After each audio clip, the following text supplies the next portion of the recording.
In the spirit of notes to self, I forgot my sunglasses, and so the lights are diminishing my capacity to see you, but I want to start with an observation. It is really great to see you, and I've heard that so often today.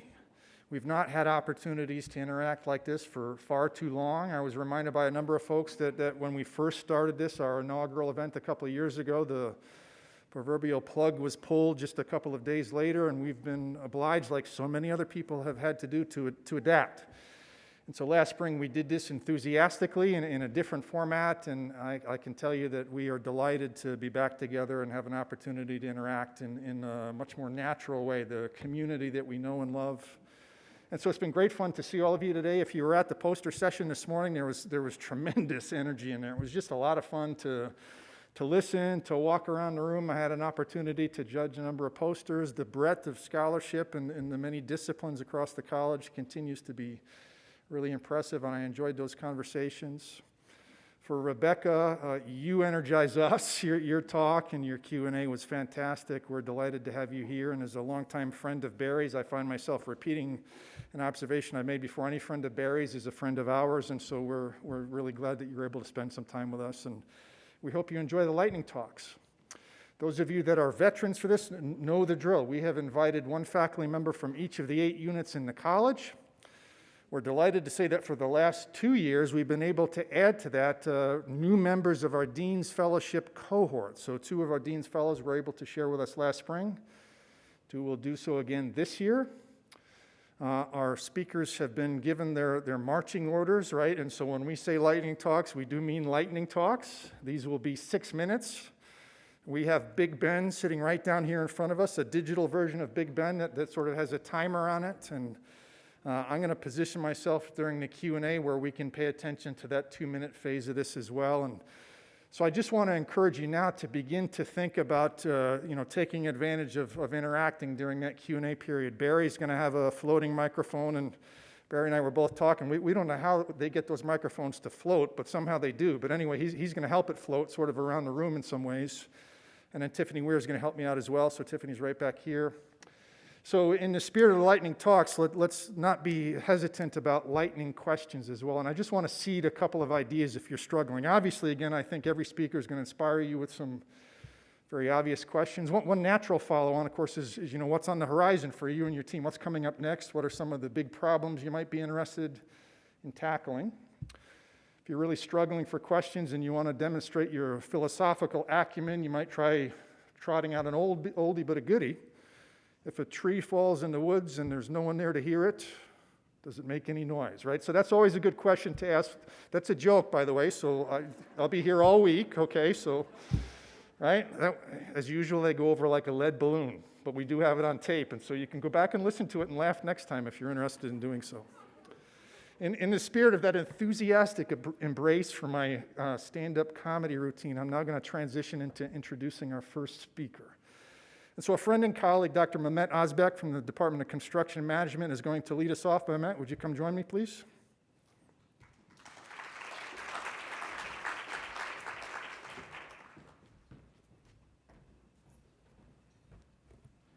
Thank you, Matt, for the introduction. So I'm very happy to be here today to talk about a recent project that I was involved in and which turned out to be one of the most exciting and really meaningful projects that I have ever worked on. So the innovation in this project is imagining the future of infrastructure. As a matter of fact, the official title of the project is Future World Vision, Infrastructure Reimagined. So this was an initiative by the American Society of Civil Engineers, and I'm a member of this organization. And the idea was to come up with a platform that's going to help professionals from the private sector, public sector, as well as academia to anticipate and prepare for the coming changes and their impacts on the communities that we live in and serve. So the end product was a virtual environment, a digital model, which depicts a city in the year 2070, roughly 50 years from today. And it's called the mega city because it has 50 million inhabitants. And obviously, this effort had to be guided by extensive scenario planning and grounded in deep research. That's where I, along with many other experts, came into the picture to form a committee, and our task was to provide a lot of input, opinion throughout the development of this platform based on our research, expertise, and experiences. And as I told you, the end product is a digital model, and it puts the user at the heart of this future city, the mega city, and allows the user to really explore the city through several different lenses. So when I look at the mission of our college, obviously there's a lot of emphasis on the well-being of communities, improving the well-being of communities. So this platform is designed to do just that, but maybe with a bit of a twist in it, in the sense that we are trying to look into the well-being of future communities, i.e. Communities that are going to exist 50 years from today. So the idea is really to starting to plan for the future well-being of communities and doing it now using this platform. So I know I have talked quite a bit about the platform, but probably the best way to describe the platform is to show a brief video about this virtual reality platform. So what you see here is this mega city, and you're able to actually navigate through the city at any level that you want to, either fly through or walk through. And as you navigate through the city, you will see certain call-outs, as you see, and they are concepts. And some of those are really out there ideas, very interesting concepts.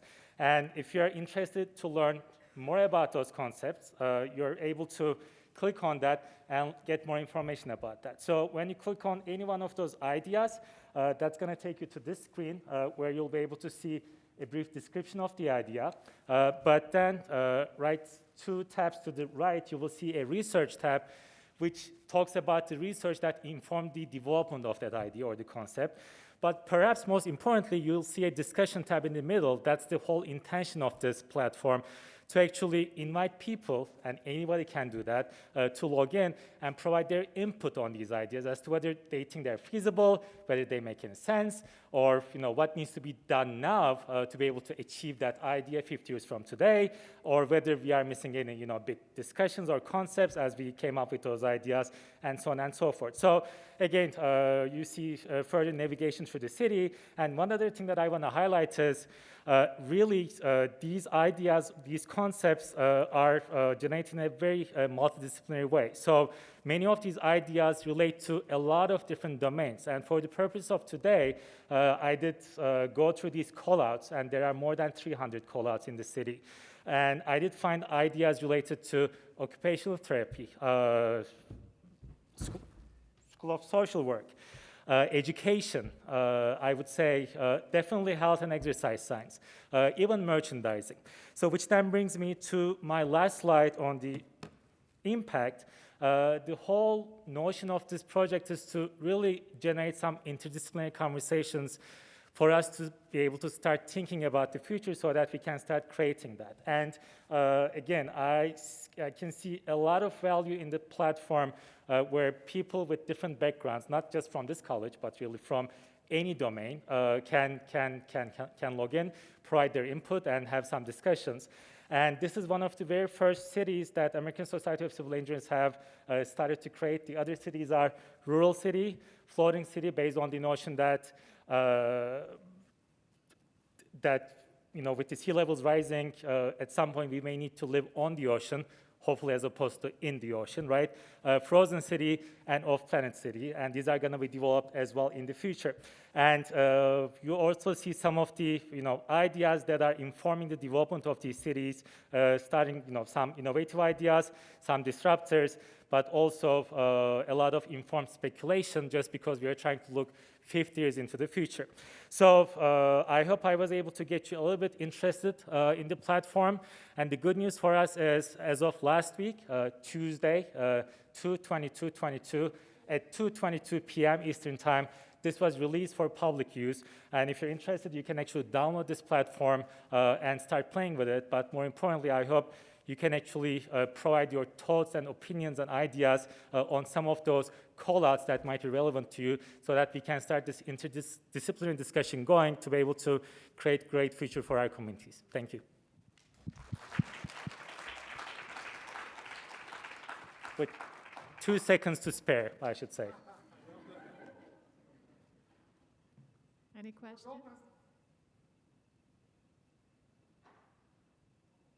We can only take one at a time.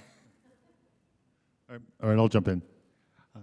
So this is awesome and looks, 40, 50 years into the future, but most politicians are elected for 4-year terms. So how do you get them interested in something that's going to happen well beyond their time of being electable? I wish I knew the answer to that question. I think what I want to say is that this is very much a grassroots movement. So the idea is more than the politicians, I would say, to get the academicians and the students and those who are, again, working in both public and private sector to be interested in these ideas so that we can start planning for those, maybe to be able to, again, put some pressure on the politicians for them to care about these, even if it's not for themselves, but for the future generations. This is super cool. I really like this. And you mentioned for the floating city and the frozen city that those two are in response to climate change. What about the rule? And I'm assuming the off-planet city is also. So off-planet city is our last resort. So the Earth does not exist anymore, right? Okay. So in the way that we know. Don't look up. So that's why you see that's going to be developed as the very last city. Rural city is the one, and this I'm not really familiar with the actual development of this one yet, but I believe rural city, as the name implies, is a city where it's developed in a very rural area where we are trying to bring in a lot of infrastructure and resources to make that city happen. Because again, we are really moving away from these cosmopolitan areas. We are running out of space. That's kind of the idea behind it. Got it. Thank you. Thank you, everybody. Another 2 seconds to spare. This man has got his timing down to a T. Well done. Thanks. Well done.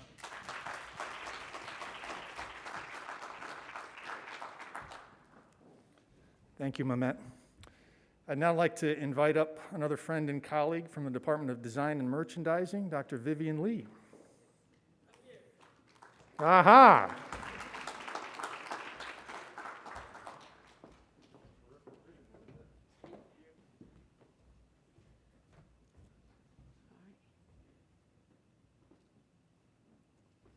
Okay, so what do we do?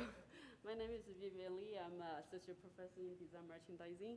What do? We design smart textiles. And by smart textile, I think in the last 2 decades for a long time, smart textile is also named electronic textile, wearable textile. I think they are giving you a few examples, and then I think there are colleagues who are familiar with this, for example, doing neuroscience and occupational therapy. And basically, the textile that has been integrated with electronics, sensors, LED display, and wires. And basically, they are picking up biological signals and show how the human health, for example, temperature, heart rate, things like that. And I think that the picture on the very left side, and the grandma, if she wear a jacket that has been integrated with all the medical sensors, measuring her heart rate, measuring her mobility, I think we just don't need to bother to check on her all the time, and you have a peace of mind. So that's the type of smart textile that has been around in use. But the disadvantage is obvious because you're using electronics in soft material like fabrics. So big thing, the disadvantage is bulkiness, immobility, and a lot of time the signal that are picked up by the sensor are not accurate. So what we do is we are not using the hardware. What we are using nanotechnology to design smart textiles. And that, the goal is doing the similar things, picking up biological signal and monitor human health, that sort of intelligent functionality. And one of the examples I want to give you is the mask we are wearing. And why we're wearing masks is we want to make sure we are safe. In the COVID pandemic, we are worried about the virus. So what we do is we work with fibers at a very small level. And this is a scanning electron microscope image with single fibers. And what you see is those very irregular features. And in fact, what we can do is we can pack nanoparticles that has a smart feature into it. And we actually we work with the bottom-to-up strategy and really design the molecule that be able to do the smart things. And I just want to give you a few examples. So we use the electron spinning, which is the method we create fibers in the laboratory. And we use polydiacetylene, which is a polymer that has a very unique property. It changes color when there's an external stimulate attached to it. For example, virus. So we have been working on with this since pandemic. We've been collaborating with colleagues across the campus and really using the polymer, the material, that can pick up the signal of the virus. And I'm not going to too detailed because I'm running the time. Another thing, one of the things we're also working on is we packed a nanoparticle that can also encapture drugs such as antimicrobials, antibiotics. So basically the idea is using the fibers as a carry that can carry on drugs, that can provide treatment, provide healing functionality. So this is an example of bandage. And so the traditional bandage basically just protect from contamination, giving pressure. But what we're trying to do is we encapsulate drugs, antibiotics, and then it can release to the wound that can heal the wounded site. And so this is just another example about the COVID-19 mask that we have been working on. So we already demonstrate the fabric that we create, changing color when it interact with the virus. And so now we are working in the phase of prototyping a face mask that can really do the job. So imagine you wear the mask in the environment, and then really what you need to do is monitor the color of the mask, and that really tells you something. Is there any contamination, contraction of the virus? So I believe we have, I'm in the right position. In our design merchandising department, we have a product development. We can create mask prototyping, bandage prototyping, and really looking at from the human factor point of view, is it feasible? And how acceptable just an ordinary person take the ideas. And we try to improve the health and safety, and at the same time, which is the most important, make it comfortable. Not like the electronics things you wear on your body.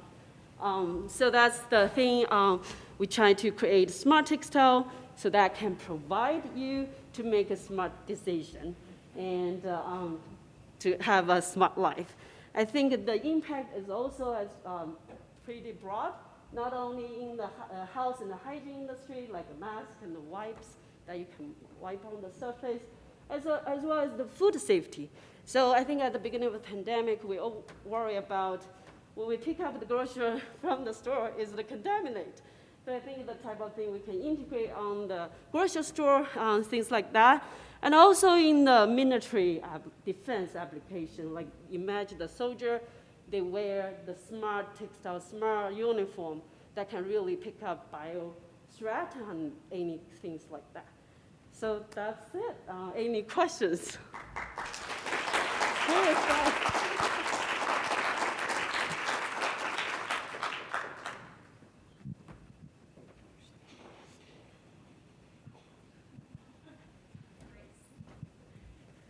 Hi, thank you so much. That was a great presentation. Really, really interesting. I'm right back here. Okay. Right here. This seems really like it could have a really huge impact. And I'm wondering, when you're thinking about, masks or something that changes color, what colors are you thinking about? I'm thinking about the COVID tests that we've all received from the government. They're really hard for low vision folks to see. And sometimes you are positive when it's a really faint line, and that might be really difficult for some people. Have you considered that when you're looking at your design? Yes, we have, like I say, we demonstrate the concept, the fabric change color, and actually change from blue to orange, which is very vibrant color, yeah, I think that's something we don't really worry about. But I think the thing we really wanted to push forward is, as we know, COVID virus is the main thing now we worry about, but there are other viruses that are also in concern, like just the flu virus, or maybe in the future, there's new type of virus. So I think that there is a potential we can barcoding, which means it can change from blue to orange to purple or to red. So we have seen something that in the laboratory. So I think that's the thing we are also working on right now. But I think that's a very good point. Thank you so much. We have time for one more. First, Jen Teal. Whoop, you got beat, sorry.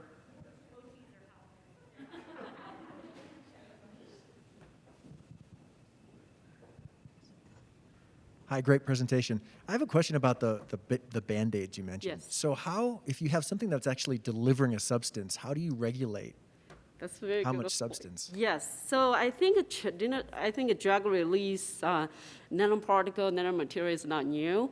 And I think most of the time, the material is a slow release, which is just a function of time.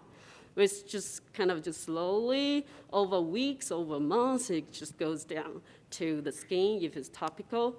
But what we are trying to do is we want to integrate the sensing, detection into the release mechanism, which means we want to really use the sensing detection as a trigger mechanism. Really open the nanoparticle that we create, so say from the molecular level. So as long as there's a virus is detected, it opens up the nanoparticle, and the drug is coming through. So we have seen some things like that in the laboratory, but still there are a lot of things you have to really work on. What is impact? What is regulate the release mechanism? So yeah, thank you. Thank you, Vivian, very much appreciate it.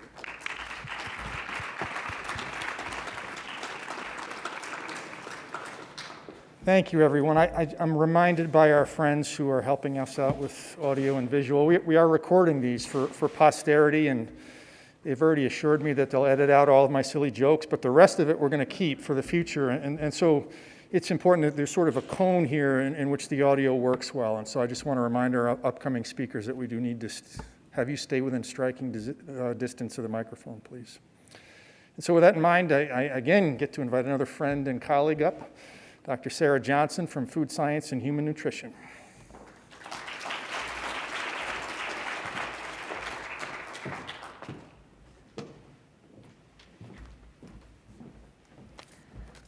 Okay, hold on. I have notes. I'm a new mom. So anyways, I'm going to get started. Thank you so much. I don't see my slides, though. Oh.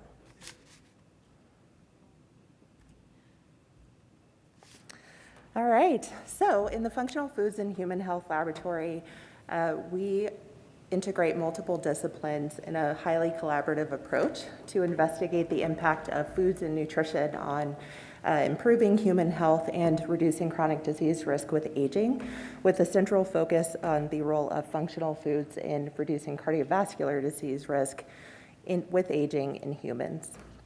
So what are functional foods? Functional foods are foods that provide health benefits beyond just meeting our basic nutrition needs. And when I say basic nutrition needs, I'm referring to things like calories, protein, vitamins, and minerals. And functional foods are functional because they contain additional compounds, which we call phytochemicals, phyto meaning plant, so plant chemicals, that are naturally occurring in these foods, and those compounds contribute to the aroma, the color, and flavor of the foods that we consume, but they also provide additional health benefits, and they can work with or in addition to the nutrients that are found in foods. Foods studied in our lab range from those that we can actually grow here at CSU, so through collaborations with the Department of Horticulture, we grow microgreens, which are not sprouts and they're not baby greens, they're somewhere right in the middle. We also study berries, so blueberries, for example. You may have seen some posters today from my students, aronia berries. We've studied red beetroot juice and other types of juices that are rich in these compounds. Through collaborations right now, we're looking at combinations of foods and food ingredients. So for example, blueberries in combination with novel plant proteins and the impact that that combination has on human health. We also evaluate dietary supplements, and in the future, we hope to evaluate functional foods in the context of larger dietary patterns to see if we can mix it up a little bit but still achieve the same efficacy. So, through a translational approach that's highly collaborative in nature, we can study the impact of foods and nutrition on human health, so looking at the clinical efficacy in human populations, and then we can actually go back to animal models and cells and even to plants to really understand factors and mechanisms that contribute to the clinical responses or the lack thereof that we observe. So for example, one thing that we look at in our lab is blood vessel functionality and how that changes in response to dietary interventions. For example, we measure things like vasodilation or the ability of our blood vessels to expand, which is really important for proper blood flow. When we don't have enough vasodilation or proper blood flow, we're not able to deliver oxygen and nutrients to the various tissues and organs throughout our body. And as a result, this places stress on our body, and we can have plaque buildup within our arteries. We can develop high blood pressure or hypertension, and that can lead to things like stroke or heart attack. In our laboratory, in addition to various subjective measurements, we collect numerous biological samples, so things like blood, urine, and stool samples, and we can also collect endothelial cells from the blood vessels that we're looking at, as well as circulating immune cells. And with those samples, we're able to measure things like cholesterol in the blood, which is something you're probably all familiar with from going to the doctor. We're also able to measure metabolites or breakdown products of the phytochemicals that we consume. We can measure protein expression of biomarkers in cells, and we can look at the gut microbiota to investigate not only the clinical impacts, so the impact within humans, but factors that are contributing to those responses so that we can really get at the how and the why. And we're then able to take a step back with this knowledge that we have and actually modify our foods through enhanced growing practices or modified growing practices through food processing and food product development technologies through collaborations to enhance the nutritional quality of the foods that we're studying, and then explore the impacts of those foods on human health. So the research within the Functional Foods and Human Health Laboratory directly aligns with the college vision and mission in numerous ways. First and foremost, our lab is dedicated to improving health and well-being of all people as they age. And we do this through numerous ways. So we participate in transformative academics, education, research, and outreach. Within our lab, our findings directly can be used to promote human health and well-being, but can also be translated to larger communities and populations. We are very committed to equity and inclusive excellence in our lab and are hoping that we can expand our populations to be more diverse within our clinical studies moving forward. And we try to exemplify leadership in everything that we do. And the impact of the research within the Functional Foods Lab, so at the core, we contribute to science, as all good scientists do, in advancing the knowledge. But beyond advancing science, our lab focuses on educating, training, and empowering the next generation of students, of practitioners, researchers, educators, et cetera, through participation in research. Our research findings support improved food nutritional quality and food product development that can promote human health. Our findings are relevant for supporting evidence-based practice for registered dietitians and for physicians, for example. And our findings can support dietary and public health recommendations so that they have larger implications. And then through the dissemination of the research in our lab, locally, nationally, and internationally, we can promote the health and well-being of humans, communities, and populations. Thank you.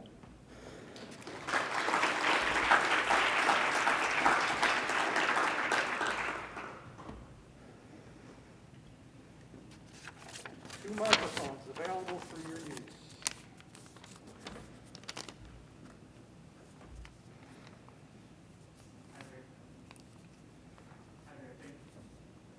Are the floater mics on? Hi there, thank you. Excited to hear about the functional foods and impacts on health, particularly combinations of foods. I wonder what functional foods are on your wish list. What are you excited to investigate next? On my wish list, I don't know. I mean, right now I'm really interested in taking a step back. So, we're exploring the efficacy of berries, for example. Blueberries is one berry that we study probably the most in our lab. Microgreens are these really cool novel food crops, and they're the leafy greens of numerous vegetables and flowers and herbs.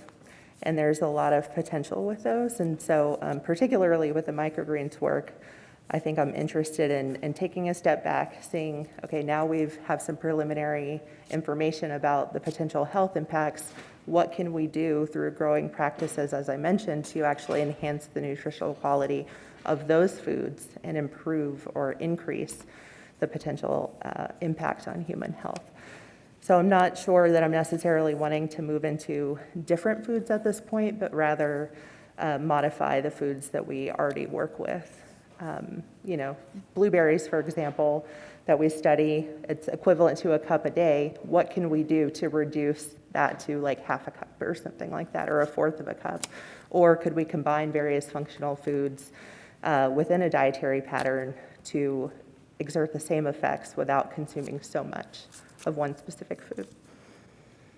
I'm afraid I have to be the bad guy and keep an eye on the clock. Sarah, Okay, thank you so thank much. you.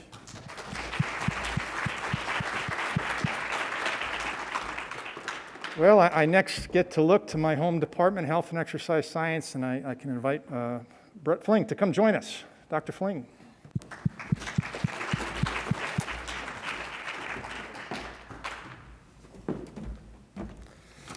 Well, I also brought notes. My excuse is not as good. I'm an old dad, not a new mom. Before I get started, I want to just say that I've known Dr. Hassan, well, I won't say for how long. She explained to me this morning that we're getting old, but I've known her for a long time, and it is fantastic to see the innovation and integration and impact that your work is currently having. I just wanted to say thank you very much for being here today. Our group, let's see if I can figure out how to get this to work, is the Sensory Motor Neuroimaging Laboratory in the Department of Health and Exercise Science. And our work sits at the intersection of neuroscience and human mobility. We use a variety of ways to objectively quantify the biomechanics of how humans move, and we couple that together with a variety of non-invasive brain imaging approaches to better understand the contributions of both the neuroanatomy and the neurophysiology to this human movement. Our work spans a number of clinical populations. We have a specific interest in folks living with multiple sclerosis and Parkinson's disease. We work with these populations as models to understand how it's supposed to work, and then within these individuals, what's going on with that neural control of movement isn't optimal. We subsequently use this information to develop targeted neurorehabilitative interventions for these individuals to improve mobility, independence, and quality of life for those living with movement dysfunction. We take the land grant mission of CSU very seriously, and so we try to integrate a holistic approach to education, research, and service. Our group is inherently interdisciplinary by nature, so we host postdoctoral fellows, graduate and undergraduate students from health and exercise science, biomedical sciences, biomedical engineering, and both the graduate and undergraduate neuroscience programs here at CSU. I was delighted to find out while we were standing in line today for the lunch buffet that 2 of our current students are actually awarded winners of the 3-minute thesis competition and will be VPR graduate student fellows next year. So now I get to embarrass them and make them stand up. Andy and Jordan, will you stand up and take a bow real quick?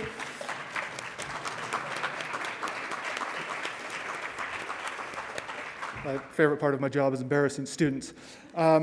So that's who does all the research in our lab, those two. For our education mission, we work heavily with Dr. Todd Klatt from Biomedical Sciences and his immersive, oh, that didn't work. We went the wrong way.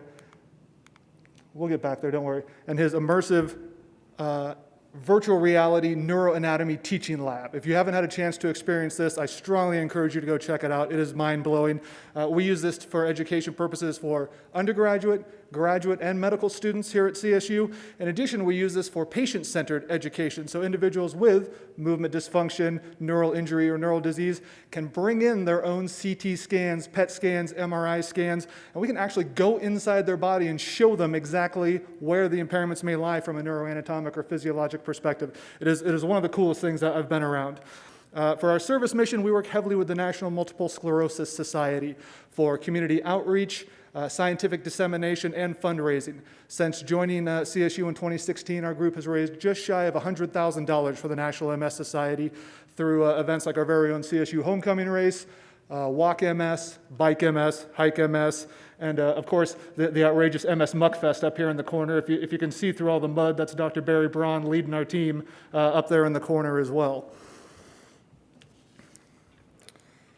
You know, I hope that our work impacts those on campus and in the community in a variety of ways, but I want to highlight one component in particular. So I serve as a founding board member and the research director for a nonprofit group called the Brain Health Center of the Rockies. And this group's mission is to inspire people to incorporate wellness strategies into their lives by providing integrated, patient-centered care, education, and research. So to accomplish this, we provide a variety of free programs to individuals in the community. I'm just going to highlight a few. So one of the things we do is a scientific research club to disseminate science in a general lay language to individuals. So I've had the pleasure to work with graduate students and faculty members from HES, HDFS, FSHN, along with neuropsychologists and neurologists from UC Health to explain topics and ideas like can exercise promote brain health? What is the relationship between sleep and brain health? Can dementia be prevented? Among a variety of other options. Our flagship program for the Brain Health Center is called the Brain Health Program. This is something we've been offering since 2019 to individuals living with multiple sclerosis. And it's something that we're going to start new programs this year, one specific for individuals living with Parkinson's disease and one for individuals living with Alzheimer's and other dementias. This is a 5-week program, and since we started a few years back, we've now reached over 250 people living with MS and their caregivers. Since the latter half of 2020, we were, of course, forced to go virtual. So we've now had participants from 38 different states participate in our program. 5 minutes is more than anyone wants to hear from me, so I thought I would let them explain the impact the program has had. You're not alone. We're not alone. You are not alone. You're not alone. You're not alone. Hi, I'm Deb Hubelman. Well, my name is Scott Holdsworth. Shannon Hake.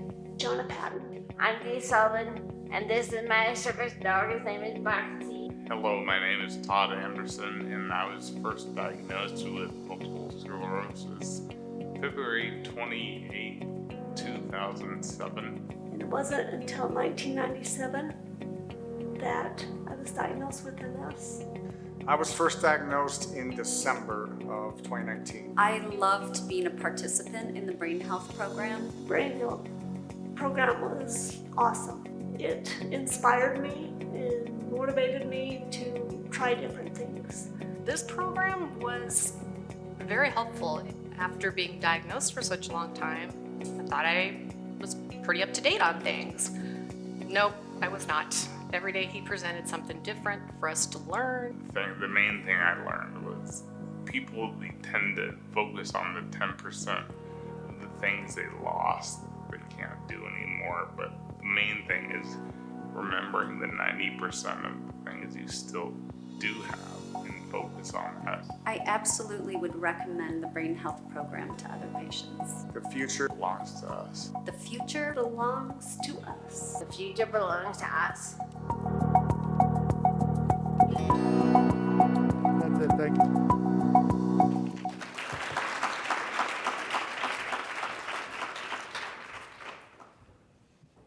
Dr. Gentile. Got to be somebody named Chris that's willing to ask questions. Michelle just called me a nerd. Brett, that was great. So I have a question. So there are some obvious differences in the movement dysfunction between Parkinson's and MS.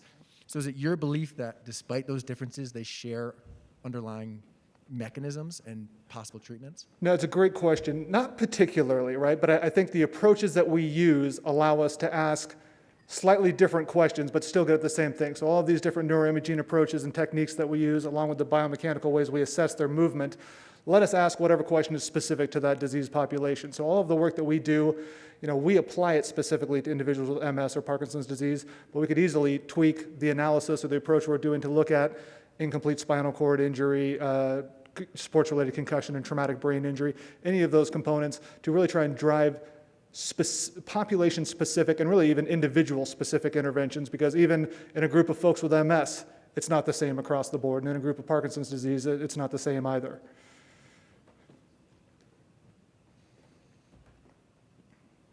Dr. Hickey wasn't lying. These lights are very bright up here. We do have time for another question, friends. Don't be shy. Does your intervention differ among the age group of the patients that you get, older versus? Can you use the mic because it's not recorded unless you use the mic. Does your intervention differ among the age groups from the patients that you get, older versus younger?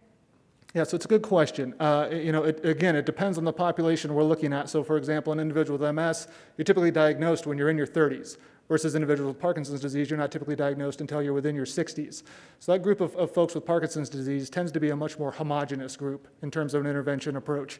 Individuals with MS can be all over the board. MS does not progress in a specific and obvious way either, and it's quite variable person to person. So we really have to take a wide variety of those pieces of information into context before we can prescribe what that intervention might look like.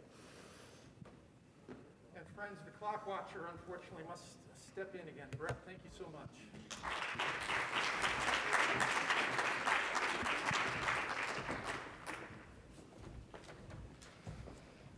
Dr. Braun is obliged to leave us, but Andy Persh has agreed to step in. So again, we still have 2 microphones for the Q&A. We look now to the Department of Human Development and Family Studies and a colleague whose work I have long admired, Dr. Debbie Fiedler. So Debbie, come join us if you would, please.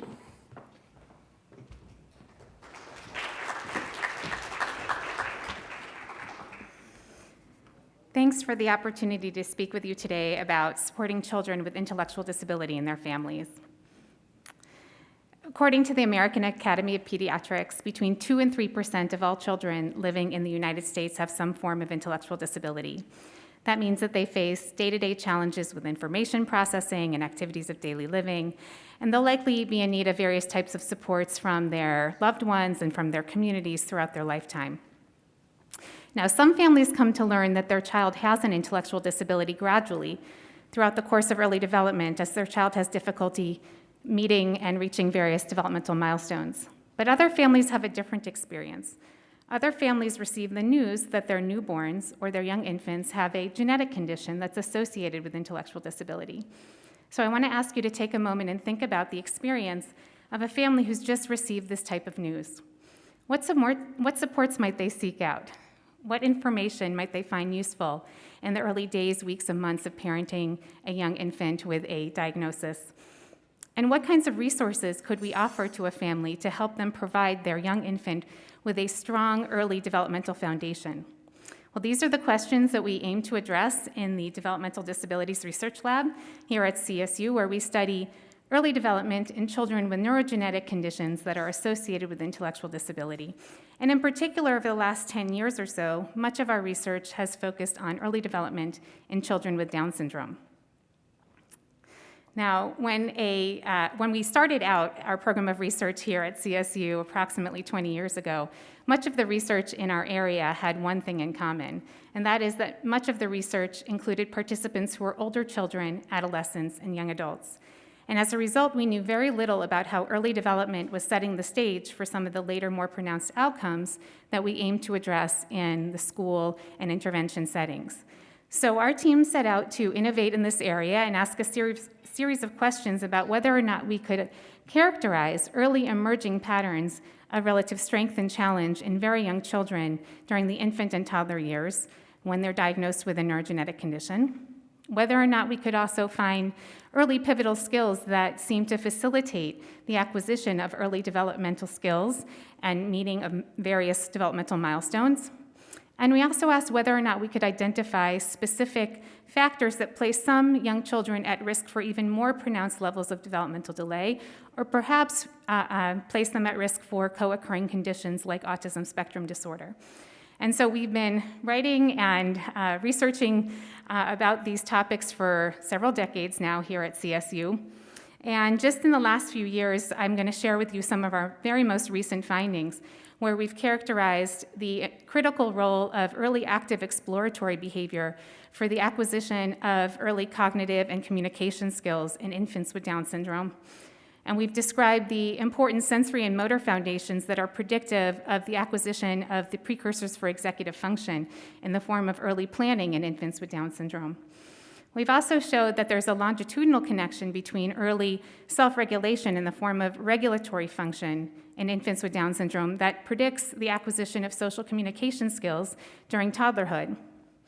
And we've shown that when an infant is born prematurely with Down syndrome, that they're at risk, elevated risk for more pronounced levels of difficulty in aspects of cognitive control, and in particular in attention regulation.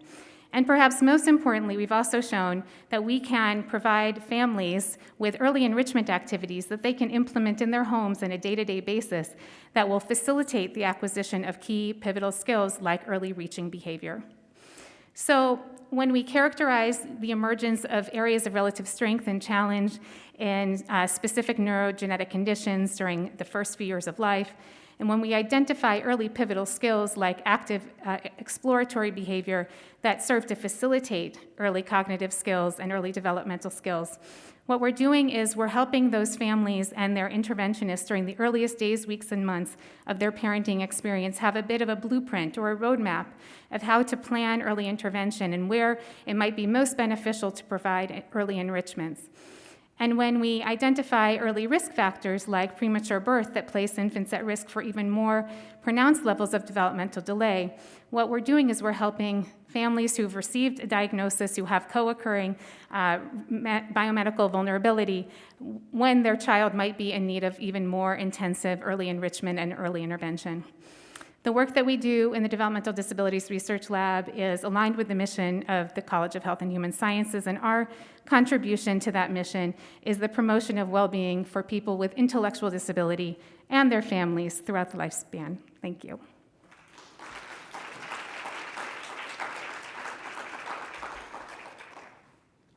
Again, opportunities for questions. I have a question. Here. Sorry. Yeah, so some of these kids you worked with when they were really young are now in school and went through disruptions to school due to the COVID pandemic. So have you thought about going back to look and see how the interventions influence their success now coming out of the pandemic? It's a great question. I will start by saying that we have been so fortunate to be able to work with the most wonderful community of families that we have connected with. Some of the children who participated, some of the families who participated in our research in 2003, 2004, are still participating as adolescents and young adults in some of our current projects. And we are indebted to the families for their dedication to the research process. We have a lot of questions about the impact of COVID on the populations that we work with, and we actually are partnering with a colleague at the University of Arizona, Dr. Jamie Edgen, who shared with us a COVID impact questionnaire that we've been administering to our current research participants, and we are currently writing up those analyses. But in terms of families in the sort of longer view, I think that's a very important question for us. And if we have a lot of information at various developmental stages on participants who have been in our research for quite some time, we might be able to ask questions about the impact and also identify ways that we can perhaps provide compensatory or strengthening activities, hopefully once we're on the other side of COVID.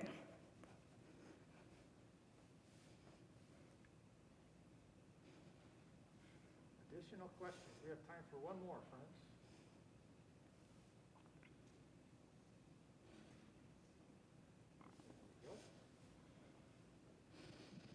Thank you for your talk. It was excellent.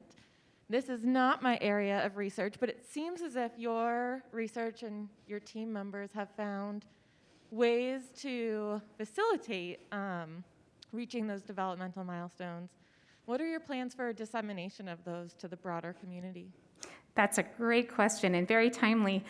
We just published our parent-mediated intervention paper last year from a 4-year project between 2015 and 2019. The paper finally came out. And now that it's been disseminated in that way, we've started to partner with an organization called Gigi's Playhouse, which is a wonderful provider of all kinds of resources to children with Down syndrome, adolescents with Down syndrome, and their families. We just had a meeting with the Gigi's Playhouse in North Carolina that is interested in implementing some of our facilitation of reaching activities that we worked with families about. We have a broader view of partnering with families to develop interventions that are user-friendly, that can be implemented by parents in naturalistic settings on a day-to-day basis, embedded in routines that don't require driving to a medical school or a medical campus in rush hour traffic. And although all kinds of therapies are really essential. And so one of the things that we've been doing lately is we've been holding focus groups with families to hear what their preferences are if we were to develop new interventions that they could implement in their homes. How often would they like to have the frequency of the intervention happen each week? What kinds of supports would they want from us as a research team? When would be the most convenient time of the day to implement an activity? And so the focus groups, I would like to turn your attention to 2 of our lead focus group members sitting at the center of the room here, Kaylin Van Dusen and Madison Walsh, and 2 of the most fantastic doc students that we have on our team. We have also Miranda Pinks as well. And they have been meeting with families, talking to them, listening to them, and writing their theses about the answers that the families are giving us. Thank you.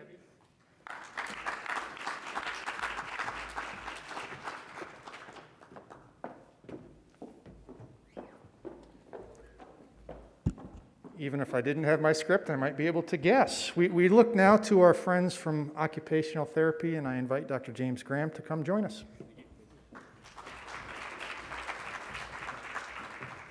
Yeah, Lee told me I couldn't use the same stairs as everybody else, so I came to the same side. So thanks. So I'm a self-proclaimed health services researcher. There are several overly academic definitions of that, but the Twitter-length version is it's multidisciplinary research that looks at access to care, cost and quality of care, and of course, healthcare outcomes. We do that by studying ordinary patients receiving routine care in everyday healthcare setting, or everyday settings, like I said. And the focus can be at the individual patient level, provider, facility, health systems level, or more broadly at the community, regional, or even national population level. And so, but regardless of the level of focus, the emphasis is on external validity versus internal that we're all used to with our traditional training. But what you get from this is a ton of messy, sometimes frustrating data, but it's also a gold mine if managed correctly and if you have the right transdisciplinary team in place. And so there's several aspects of this kind of research that necessitate innovation, not the least of which is just the methods themselves. For example, selection bias isn't just a possibility, it's ubiquitous in this type of work. And so it is very easy to misinterpret your findings from a poorly designed study. And not just subtle differences in parameter estimates, but complete reversal of treatment effects. And so I just caution everyone that I work with is the kind of rules of the road are be cautious, be skeptical, and also slow your roll. Because I'm a firm believer that the current lack of information is much better than misinformation in the healthcare literature. So, cue the lightning. And as far as integration, I put an excerpt here from the college's vision statement here for context, but I want to give a couple examples of natural experiments, and Dr. Hessen mentioned that earlier as one of her numerous tools. But these opportunities are all around us, and And I have a couple examples. I typically look at national healthcare policy, how providers respond to that, and then what that does to patient experiences down the road. But if you keep your eyes wide open and really focus, there are other opportunities may blow your way, like this one. So you're looking at southbound I-45 into Galveston, Texas, otherwise known as my commute to work for 12 plus years. And so it doesn't take a scientist to realize that I wasn't getting to the office anytime soon, but like Mama always says, if life gives you debris, write a grant about it. And so I wrote this grant, several unfunded grant several years ago, but just to show the simplicity of how these things work. And so this is discharge data from our university's hospital system. We don't have time to go into it, but this just shows the abrupt impact that this had in the community. And it wasn't just hospitals, it was clinics, it was pharmacies, everything else. And so this is the kind of work we do to say what was the impact on people's lives in this thing. But you don't have to wait for the 100-year storm or a global pandemic to do these kind of things. Sometimes they're in your own front yard, like at 800 Oval Drive. So this last year, the OT department, led by Andy Persh, switched to a more holistic admissions process with the goal to increase diversity in our applicant pool and then obviously into our graduate programs. And so this is a meaningful, basically in-house natural experiment teed up for anybody that wants it. And I will tell you that, spoiler alert, is that whether it's national policy, local policy, it typically delivers on the singular focused objective of the initiative. But the provocative research questions are in the unintended consequences or the secondary effects of these policies. And so regarding impact, if I wanted to have an influence, improve healthcare system in some way, would I target other researchers? Would I be chasing impact factor, citation count, my own H-index? The answer is no, no, no. All those are simply reflect the kind of street cred from the research community, but that doesn't correlate to impact on policy or practice. And so, alternatively, the target audience for my type of research is the patients themselves, family members, providers, healthcare administrators, and policymakers. And so for me, when I see our work cited or mentioned or plagiarized in these influential but non-indexed government reports, that's when I can pretend like our work is making a difference. So that's kind of where I've been dabbling the past 15 years or so, but I want to spend the last 58 seconds pitching a new idea. It's a small idea. Actually, it's a major paradigm shift, but I promise it'll be fun. It'll be worth it, and it integrates all the great work that's going on inside the college already. And I think we need to define, standardize, brand, elevate a new kind of specialty called community services research to the same level and regard as health services research currently is. It's literally only a one-letter difference, and we have the capacity, and we're doing the work anyway. It literally is just kind of branding and operationalizing it. So when I first sent these slides to Lee on Friday, I planned to just bound off the stage and see who was with me. Then I found out 15 minutes ago, or 45 minutes ago, I got to stay up here for questions, so it's a little awkward right now, but I'll do the best I can for questions. It's bright.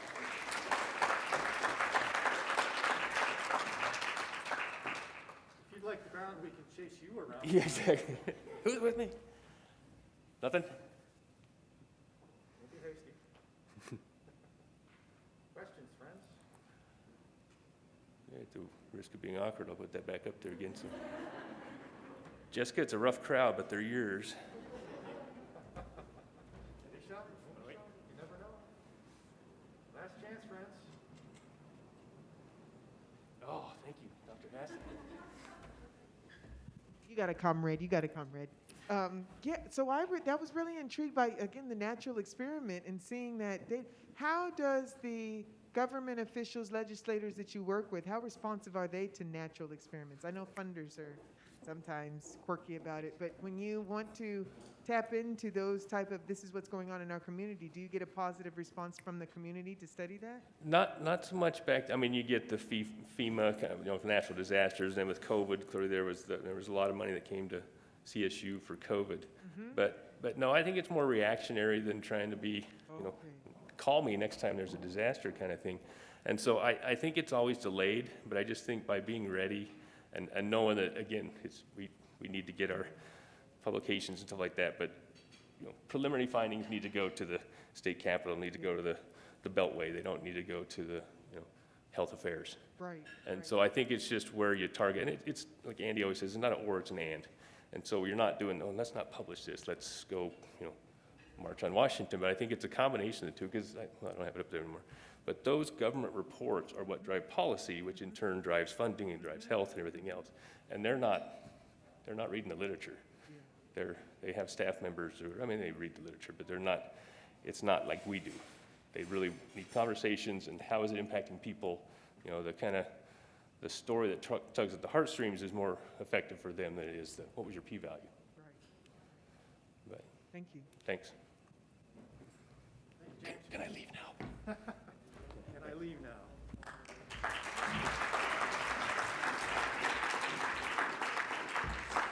Well, James Braveheart Graham, thank you very much for that. We certainly appreciate it. We look now to our friends from the School of Education, and I invite to the podium Dr. Jessica Gonzalez-Voller.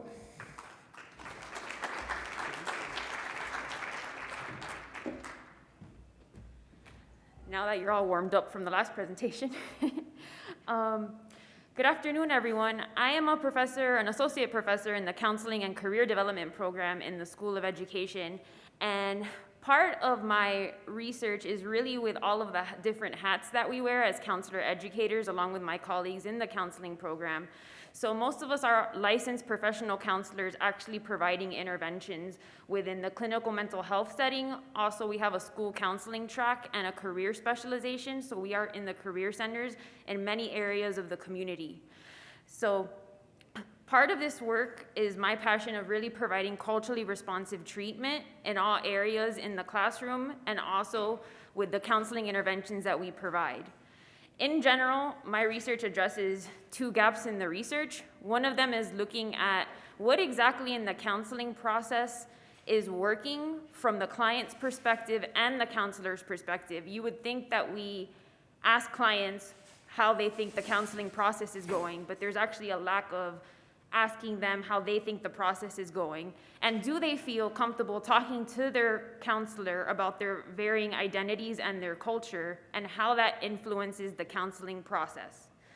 The other part of my research is specifically looking at underserved populations and culturally responsive treatments for them, and counseling to help lower their distress and anxiety while experiencing things such as cancer, Alzheimer's, and dementia.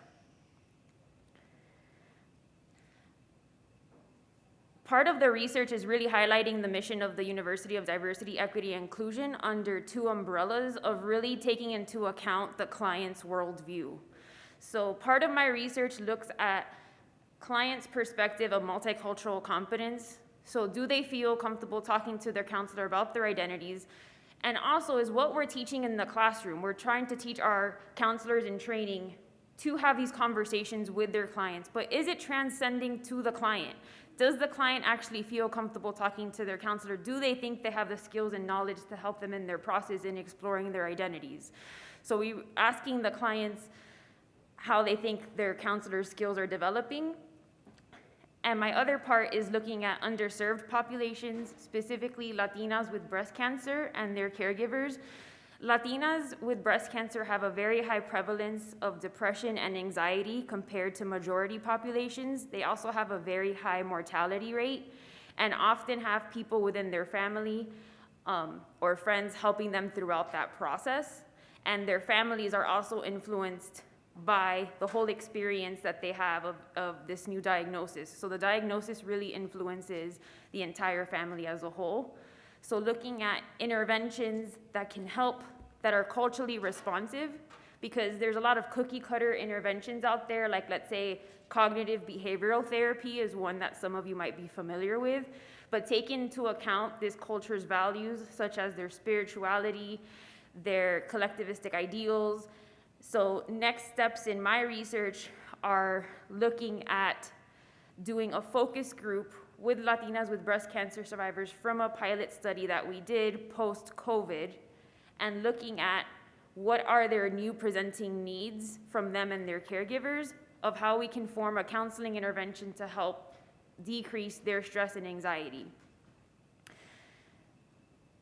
The other part is in the School of Education, we have a counseling clinic that we provide services for through our counselors in training.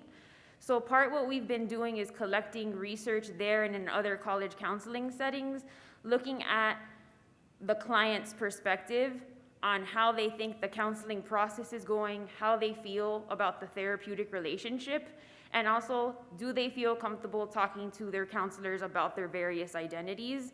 And if they do feel comfortable, does that help reduce their anxiety and depression? So as far as some impacting goes, I would say there are 4 main areas right now of really looking at different client processes within the counseling process, such as a therapeutic relationship and counselor's multicultural competency. Also, adding to the gap in research of looking at both perspective of clients and counselors within the counseling setting. And then really looking at getting out of the offices and into the communities in Colorado. I've paired with various community agencies and have started collecting pilot data for family caregivers by doing mindfulness interventions of people with Alzheimer's and dementia that are currently being used, those mindfulness interventions within that community based off of the results from that.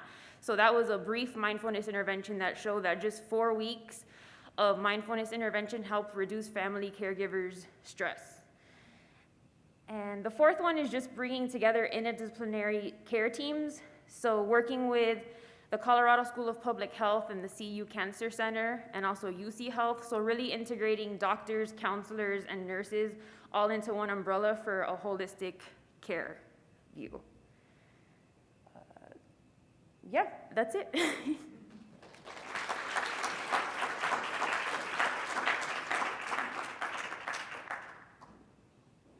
Floor is open for questions.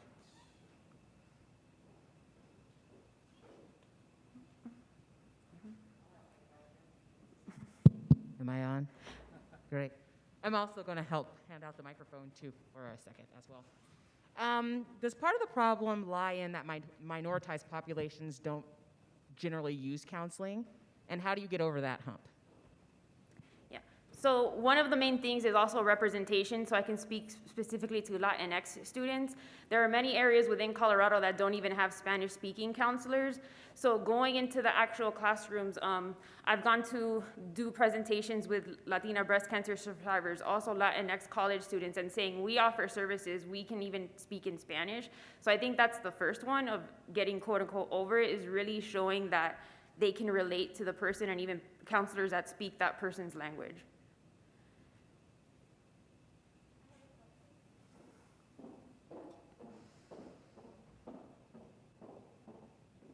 Do you ever just get resistance from the patients to counseling in general just because of their condition? Like having cancer and like losing hope maybe? Yeah, there is some resistance, which is why we're trying to involve the doctors and nurses are usually their first people of point and not a counselor. So how we're working with that is getting the integrated care team of having doctors and the nurses and people in social work also saying that there is counseling available, rather than just like me going up to someone I've never met that has a cancer diagnosis. The relationship needs to be there, so that's one way that we're trying to build that bridge.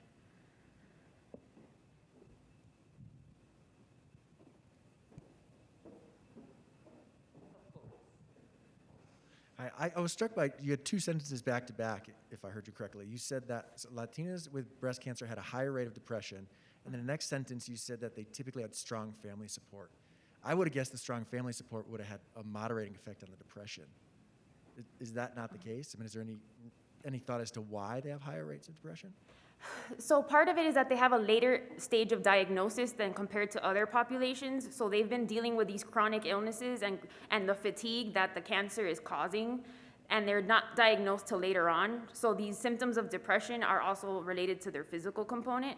And then there's sometimes misconceptions with family support. We throw around this word like collectivism, but there's times within this culture that they turn to their family as a last resort because they feel guilty or they turn to religion first before going to family. So they do have family support, but it may or may not be the first line of support they go to. Thank you, Jessica. Okay, thank you.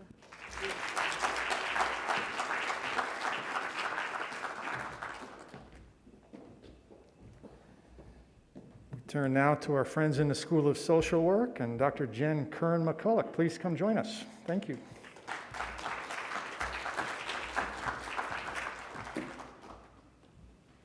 Well, you're going to get a second part on cancer here, which is a lot. Our timing is perfect. So I'm going to share with you today about what matters most in life. So I'm going to talk with you about my practice-informed research as an oncology and palliative care social worker and where that's led me to where I am today. So in my work, I recognize that we place a lot of focus, as one can imagine, in a healthcare system, especially at end of life, and looking at medical symptoms like pain, nausea, vomiting, sleep, or conditions like that. But we place very little emphasis on what matters most and what is our existential quality of life. Big term, right? But as you can see in the picture here is one of my research participants who provided permission for the photos you're going to see. This is what I'm studying is the third eye things, or these things that doctors can't see. But these are the things that motivate our behavior. They give us hope. They give us a sense of meaning and purpose in life.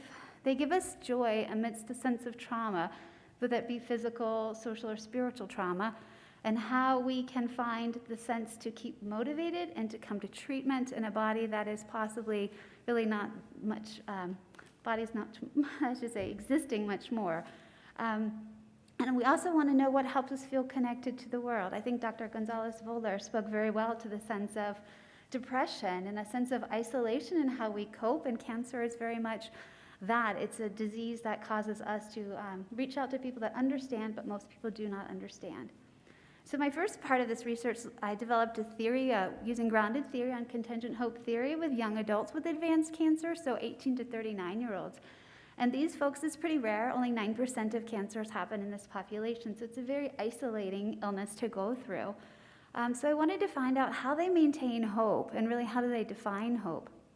And so I developed this theory called contingent hope theory. And through a sense of hope, there is a lot of grief and loss and sadness that comes with that as one's navigating their health system and the uncertainty.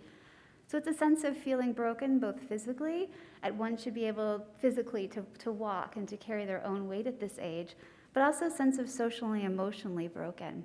And so this resulted in a sense of really disorienting grief and how our identity of who we were before and who we are now. And so what we look at is how one could maintain hope is contingent on your ability to reconcile your past life with your present life. And so integrating, it's pretty apparent maybe how this fits in with the mission of our college, but I want to talk about as well as how you integrate a theory into practice. So, and I want to recognize Shivani Kaushik, who's here, that helped me to develop this intervention. This, excuse me, it's called Through the Lens, Life Beyond Young Adult Cancer. And it's a photo voice intervention.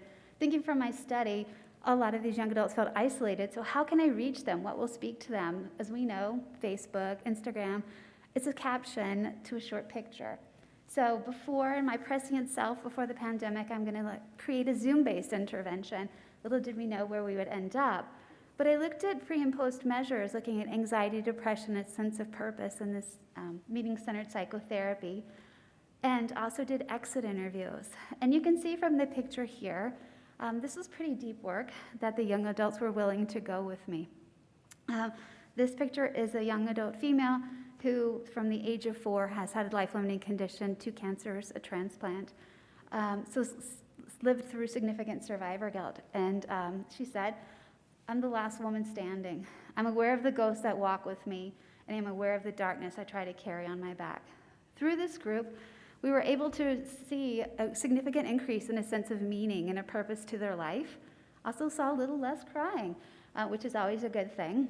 But through this type of intervention, folks shared that it made me think in a nonverbal way and helped me to get connected with some of my deeper feelings. They also realized that they're not so much alone and they actually did need to reach out. So I'm going to share with you now where I've delved into my impact. I'm looking at medical aid in dying, something that's not really a choice for everyone, but as you can see in the blue states, these are states that have legislation or some type of legal process that has showed that for folks who are interested, they can take, who are terminally ill, their doctor can prescribe a medication where they can end their life. And so I talk with individuals who have a terminal illness or their caregivers before death, and the caregivers and their post-bereavement grief, to find out what this is like, looking at access barriers. Many folks have to move to these areas where they can get care. But what stands out, and I've included some quotes here from my patients and their caregivers, is having the opportunity to have this option if you need it. You know, it gives a lot of people joy knowing that they have a day that they can say, this is my day where I know if I need it, I have this medication where I can choose how I want my life to end. They have family around them, they have their books.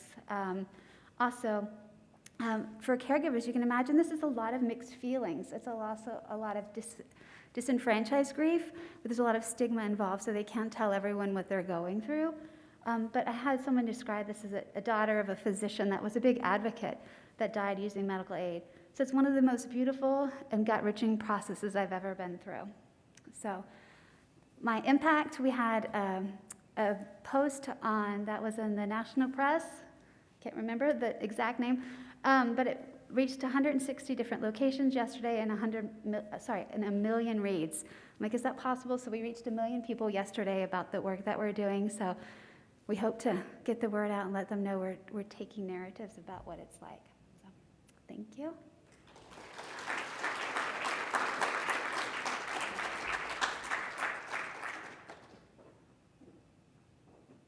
Well, we're thinking I have an answer to your question about the tree falling. And I think for me, it's how the tree falls and the grace and the way in which it goes. Thank you for rescuing me from a bad joke. I appreciate it. Questions?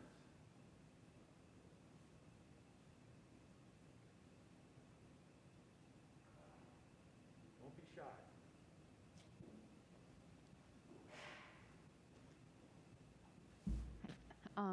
Amazing work. And my question is that when you're finding people in their later stages and you're trying to provide an intervention like the Zoom or even interviewing them about what their thoughts are of end of life, how are you finding keeping that relationship with them during the research? What are some of the things that you use? Maybe some things I can take away. Sure, it's meeting where they're at, as you probably know in your work as well. So if they need to meet you on a sofa, they are there with an NG tube, feeding them. They have the cameras off. So that's physically how we are very clear when we set up an interview. Like I have somebody that texted me while we're here, you know, I'm going to die at the end of the week. Can we have our meeting before then? So it's timing of the day, which works well for them. Can family be there helping support to make sure we get the Zoom on? Is phone better than being on camera? So it's really stretching as far as I can to be meeting them where they at and where their level of comfort is. As a follow-up question, how do you perceive that the Zoom meeting is giving you a different experience than an in-person meeting?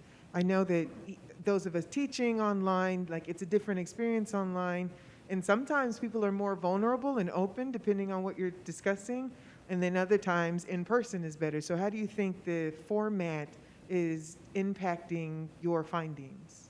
That's a great question. You know, running a lot of these groups in persons for decades and then this way, I find people feel safer in their homes, so they may be more willing to show their vulnerabilities differently than they were in person. At least that's my interpretation from what I see and what I hear. And I think it also helps to connect people, especially when you have a small population, that you're connecting people all around the country, so they learn differently because they have a more wide array of experiences to learn from and feel like they have a bigger sense of community supporting them. Thank you, Jen. Thank you.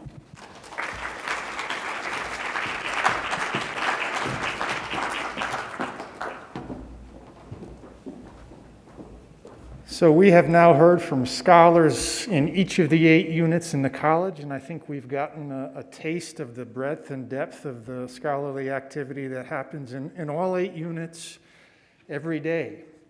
COVID be damned. We continue to press ahead and do the important work that informs the mission of this college. And I'm pleased now to turn to a second opportunity. The first chance we had to do this was last year. Our first cohort of Dean's Fellows were able to share Lightning Talks with us last year, and I'm delighted to share with you the second cohort. And our first speaker will come to us from the Department of Occupational Therapy, Patricia Grady Dominguez. Come forward, please.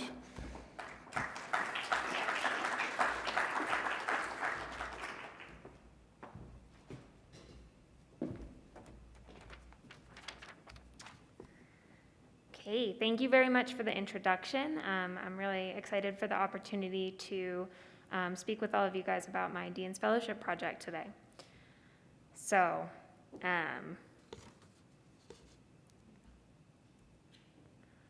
the ability to perceive, interpret, and usefully use sensory information is critical to children's engagement in everyday activities, including self-care, school, and play. Sensory integration refers to the neurological process that organizes sensation from the body and the environment and makes it possible to use the body effectively within the environment. Approximately 1 in every 10 children experiences difficulties in perceiving or integrating sensory information. In fact, sensory integration challenges are one of the most common reasons that parents seek out occupational therapy and other pediatric services. However, current approaches for assessing children with sensory integration difficulties are limited. Existing tools are often either too cumbersome, too expensive, or too specialized to fulfill the needs of clinicians treating children with sensory integration disorders. The Evaluation in Air Sensory Integration, or the EASY, offers an innovative new assessment of children's sensory integration challenges. The EASY is affordable. It uses everyday items such as yoga mats, water bottles, and small tools, with only a small handful of standardized items that can be 3D printed generally for under about $40. The EASY is also usable. It will be scored using an online platform that provides instantaneous results for clinicians to use in their clinical decision making. The EASY is also appropriate for a diverse array of children. Our team is currently in the process of developing and analyzing normative data for children from 5 continents, over 80 countries, and in 18 different languages. So my contribution to this massive undertaking is to analyze the normative data for evidence of validity and reliability. To do so, I'm using an innovative approach, Roche analysis. Roche analysis is a subset of item response theory that allows us to examine each individual item and to create an item bank that is appropriate for children of all ages and abilities. Ultimately, our goal is to use computer-adapted testing to allow clinicians to only give the items that are most appropriate for the child that they're currently evaluating. So this project reflects the mission, vision, and values of the College of Health and Human Sciences. First and foremost, the EASY will optimize the health, well-being, and positive development of children around the globe. The innovative assessment will allow children to receive accurate early diagnoses of sensory integration disorders. It's appropriate for children as young as 3 and as old as 12 years old. Therapists will be better able to tailor their interventions to allow children to engage with their everyday activities and communities. Further, this project reflects the CHHS values of community engagement, teamwork, and collaboration. My project would not be possible without the efforts of hundreds of therapists, data collectors, scholars, and scientists from all corners of the globe. This week alone, our team has worked with groups in Taiwan, Saudi Arabia, Switzerland, and other groups around the planet. And finally, the EASY will contribute to justice and inclusion of all children with disabilities due to sensory integration difficulties. Historically, children in under-resourced communities, both domestically and globally, have not been able to access high-quality sensory integration therapy. High-cost assessment procedures have presented a barrier. This low-cost, open-source, internationally standardized assessment will enable more children to access services that fit their unique needs. Sensory integration impacts every occupation. When a child brushes his hair, he's incorporating tactile, visual, and proprioceptive information just to complete one stroke of the hairbrush. When a child sits in class, she must integrate auditory and visual cues from the learning material, as well as somatosensory information to sit at attention in her seat. But despite the clear importance of sensory integration to children and all humans' everyday lives, the science in the field lags behind. One major barrier to scientific progress in sensory integration theory is the lack of standardized, valid, reliable instruments to directly measure the constructs that comprise sensory integration. The EASY builds upon existing clinical assessments to create a useful, usable tool for scientific progress. But this project will not only add to the theoretical basis of sensory integration. Thousands of children receive occupational therapy services using a sensory integration-based approach every day around the world. The EASY will improve the quality of this therapy by allowing therapists to target specific challenges and to take advantage of the child's inner drive to engage with the world. And I just want to add that I'm also humbled by the magnitude of this project. I'm indebted to the thousands of clinicians, children, families, scholars who contribute their time and effort to the data that I have collected and that I'm using for my dissertation and my Dean's Fellowship project. And I cannot overstate the contribution of the College of Health and Human Sciences. Through the Dean's Fellowship, I have dedicated time to work on my dissertation, something that I think all the PhD students or former PhD students in this room can relate to how critical that is to bringing their projects, and in my case, the EASY, into clinics around the world. Thank you.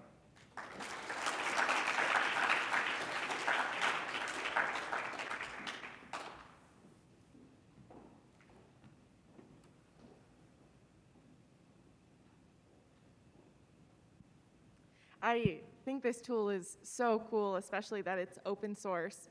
Do you think there's possibly a way to implement it broadly as like a developmental screener, or introducing it in like rural care so that geographically isolated children could have access to early sensory diagnoses or supports that they might not otherwise receive in communities less connected? Yeah, I'm so glad you asked. I want to touch, I think there are kind of two pieces to that question. So first, the idea of having this be sort of a developmental screener. So right now, this is a really comprehensive assessment. I didn't talk much about the assessment itself, but it comprises 20 different sort of individual tests. So right now, it really is a very detailed assessment. I have a dream of somehow, or of at some point, using this item response theory to look and see whether we can kind of combine some of these constructs to make this a tool that we have access to, these really in-depth individual tests, but also have some of these constructs within one screening test. So, for example, some of the praxis tests that we're looking at, where we look at children's motor planning abilities, are we able to sort of take some of those individual tests and combine them into one piece? And then I think the second part of your question was about how we can make this accessible to children in geographically isolated locations. And so part of why we have undertaken this project is to build on an existing clinical assessment that has shown really good evidence for reliability and validity, but has been challenged by the fact that the materials are so specific to the test. And so for that reason, we have really made an attempt to use materials that are standardized enough.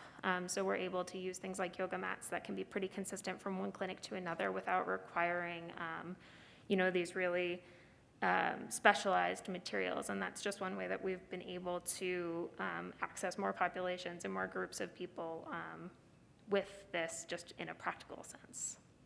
Yeah, awesome. Thank you, Patricia. Thank you very much.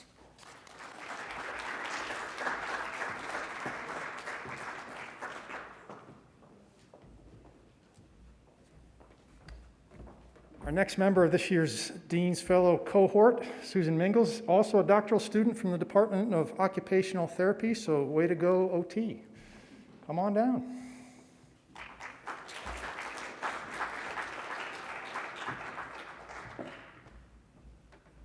Thank you, Matt.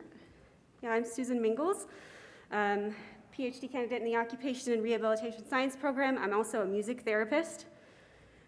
So I'd like to start by asking everyone to tap your finger on the table in front of you at a steady pace, and keep going. And just keep going.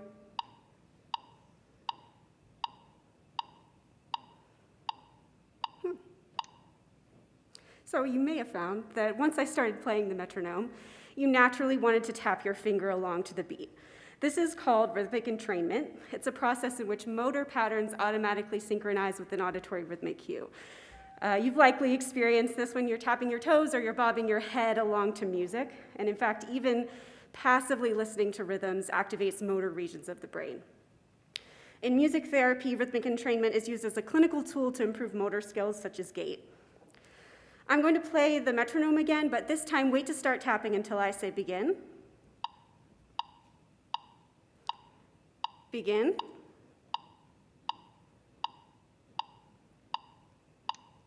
Very good. So this time, you may have found it easier to tap along to the beat right away. And in music therapy, this type of auditory priming prepares the client to engage in rhythmic entrainment more effectively. A 2018 study in the Brainwaves Research Lab by Krasta et al. Confirmed this auditory priming effect at a neural level with electroencephalography, or EEG. Half the participants began the experiment with self-paced tapping before tapping along to rhythmic tones. The other half listened to the rhythmic tones before tapping along. And participants performed these tasks while wearing an EEG cap, which measured the electrical activity of their brain at the scalp. By measuring the intensity of brain oscillations at different frequencies, Krasta et al. Found that during this priming stage, participants who listened to the rhythm at the top used more neural resources, represented there with warmer colors, compared to the participants who tapped their finger. However, during the entrainment stage, the group who listened to the rhythm first used less neural resources than the group who tapped first, suggesting the auditory stimuli was more effective than the motor task in priming the brain to be efficient during rhythmic entrainment. So for the first part of my Dean's Fellowship project, I'm analyzing the data set from the Krasta study, while Krasta et al. Examined brain oscillations at a single EEG site. I think it froze up on me. I am measuring the similarity of brain oscillations across EEG sites. And I've conducted a preliminary analysis using this region of interest representing sensory motor processing, and I'm seeing different patterns of coherence, and coherence is thought to reflect the integration of widely distributed neural activity. So far I'm seeing these patterns are generally mapping onto known auditory and motor networks. And for my final analysis, I'll use coherence to measure the effects of priming and entrainment on neural integration. I'm currently collecting data for the second part of my study, too. I think this disconnected, sorry. Where I home in on the auditory priming effect, and 4 groups will listen to 0, 100, 200, or 400 beats prior to tapping along to the beats. And I expect to see differences in the intensity of the brain activity during the entrainment condition between the 4 groups. And I hope these findings will help determine an optimal dose of auditory priming for rhythmic entrainment. So the International Classification of Functioning, Disability, and Health, or the Icf Model, developed by the World Health Organization, is going to help me illustrate how this project integrates with the college's vision and mission of promoting the health and well-being of people in their communities. For people with neurologic health conditions like brain injury, they often have body function and structure impairments such as disintegration and overall inefficiency in brain activity. This results in decreased functional skills or activity and decreased participation, preventing them from engaging with their families and communities. If rhythmic entrainment and priming can target adaptive changes in the brain, this may enhance a wide range of activities, and improved activity can positively affect participation in the community, such as school, sports, work, or leisure. So for example, improved neural integration and efficiency may improve gait, which may improve one's ability to participate in hiking. Improved neural integration and efficiency may also improve cognitive skills like perception, attention, and reaction time, which are important for participation in school or work. And ultimately, such improvements can positively impact the health and well-being of diverse ages and abilities in a variety of environments and contexts. So moving in time to rhythm is obviously important for playing musical instruments or dancing, but there's a body of literature supporting the role of rhythm in basic motor skills such as gait. And rhythm perception and entrainment have also been linked to language skills and cognitive skills, including perception, attention, and reaction time. So does the role of rhythmic entrainment in all of these domains stem from global improvements in the brain? In other words, is moving to music good for your brain? If so, rhythm-based music therapy interventions, initially designed to improve motor skills, may improve global brain function necessary for a wide range of skills.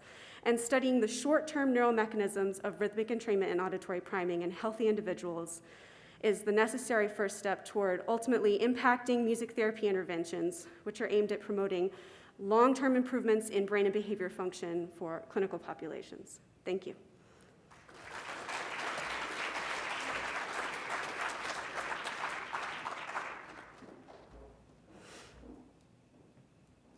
Again, the floor is open. Thank you for your talk. That was great. So I know you're interested in music in particular, so maybe this is why you use your auditory stimuli. Is there any reason that that sensory system is specific to entrainment, or would any type of sensory feedback work? I think auditory is especially linked to the motor system, so we know that those two are inherently linked. Like we all kind of, I think, know this, like if you hear a loud sound, you jump there. We have inherently a link between those two. The auditory system is also much faster than other sensory systems like visual or tactile. So it allows that priming effect, like I said, to happen, and also provides a cue that the brain can process much faster and entrain to the rhythm like I demonstrated. And I think it is possible with other sensory sensory stimuli, but I think with auditory stimuli, research is showing that it's particularly well suited for improving motor skills, especially because of the quick processing of it. Yes. I loved your presentation, and I love your project. And because it's complicated, I thought of just making it even more complicated. Thank you. So I love that you're studying music therapy, and your stimuli is a rhythm stimulus. I wondered what your thoughts are, and this is, after your dissertation's complete and you're moving on to new ideas, how you would integrate music as more of an emotional, is there an emotional component to what you're doing that also affects brains and then gait and so on? And I'm thinking about some of the just very creative work that some of your colleagues are doing with Parkinson's patients. Mm-hmm. And so it's movement-based, but there's something really profound about dance, and they're dancing together. And part of it's the social part of joint Mm-hmm. movement. Mm-hmm. Part of it, I am certain, is the music they're listening to, Mm-hmm. and the recollections of, I remember dancing to that in the 1940s, or whatever it might be that also is involved. And I just wondered about your general thoughts about music versus just sort of a rhythmic auditory stimulus in this big picture. Yeah, thank you for bringing that up. So I demonstrated today for you with a metronome, which kind of breaks down the music to the most basic fundamental level there of the rhythm. In reality, in music therapy, we're using familiar music, and understanding how rhythm works at this basic level, then we can understand more how to manipulate that specific element of music appropriately to accomplish the goal we want to accomplish.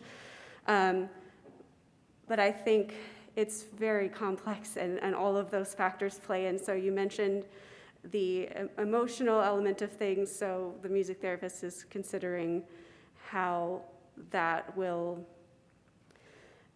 engage the client, but you also want to be careful if your goal is to work on motor skills, for example, we might save something we know is going to be creating more of an emotional connection for a different intervention, but if it is going to be motivating for them, that could be something that could play into it. So motivation is another factor, and then the social component, like you mentioned, music is something that we can inherently do simultaneously, and it will automatically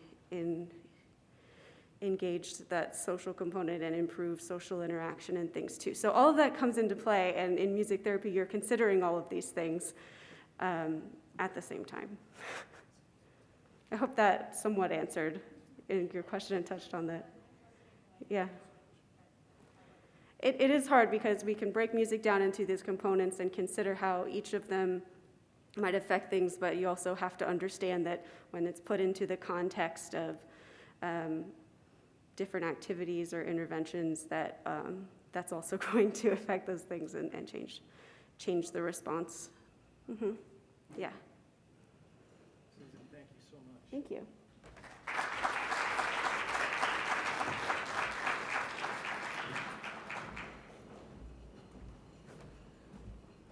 Well, wasn't that fun?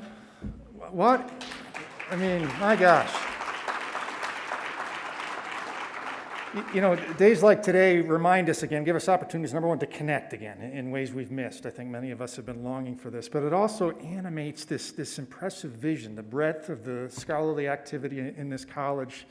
We get to see it fleshed in many ways, and we hear stories, and I hope as a result of the very brief opportunities we had with these lightning talks that some seeds have been planted, that you're willing to reach out and ask questions and interact and think about ways in which new collaborations might be born. That's one of the fundamental goals of days like today is to share and to celebrate and hopefully have a few moments of going, wow, I didn't know that was going on right down the hall or across campus with colleagues in the same college, but also that we can look forward to future years where somebody's going to be up here saying it was because of a lightning talk or a poster at that first or second or third year of research day where we have this new collaboration that we're now celebrating. It's fantastic. And so a couple things. Number one, I would like all of the lightning speakers to come forward. We're going to take a short break in just a couple moments. And during that break, Avery's going to get a picture of all of the lightning speakers, and we're going to promote you and celebrate you on the website and in other social media forms. So if you would be willing to come down. We're going to, again, take a very brief break. It's 3:30 right now. We're just going to take a 10-minute break. We're running a few minutes behind, but we'll take a 10-minute break, and we're going to come back and continue our celebrations and culminate that by an awards ceremony in which we recognize the scholarly work from the poster session this morning. So lightning speakers down to me. The rest of you may need to stretch for just a few moments. And in 10 minutes, we'll get into a reception and awards ceremony. Please join me in thanking the lightning speakers, folks.